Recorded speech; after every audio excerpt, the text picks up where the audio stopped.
Hey everybody, welcome back. I just wanted to make a quick follow-up video to the microfilm I released the other day.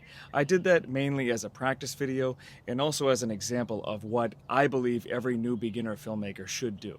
Instead of bogging yourself down with trying to make a narrative short film, trying to create breathtaking dialogue, having themes that are going to blow people's minds, you should just make microfilms of everyday tasks. Like, I was stuck indoors, I couldn't do the video I wanted. I wanted to do location scouting, which I should be doing today, but I just wanted to follow up on the short film. Just simple things you can do anywhere to get the fundamentals down. Composition, how you're gonna cut everything together, shot lists, sound design. And until you have these things down pat, you're gonna have a lot of trouble when you're on set, when you have a million other things to think about on top of that. And I think this is just a great thing to do no matter what stage you're at in your filmmaking journey. Beginner, intermediate, expert. There's always something to learn. And I learned a lot by making this short film myself. I think of things that I didn't do last time, like, oh, that makes that sound better. Or that makes that look better. Why didn't I do that the other time? So I learned stuff too. That's why I love doing it. And it's more fun than doing an instructional video like I do all the time, so.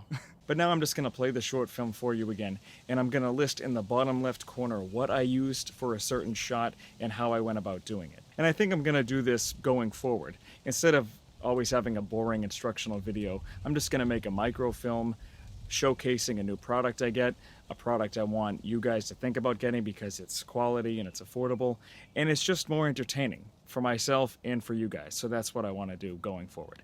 But without further ado, here's my short film below. Thanks again, guys, for watching, and I'll see you in the next one.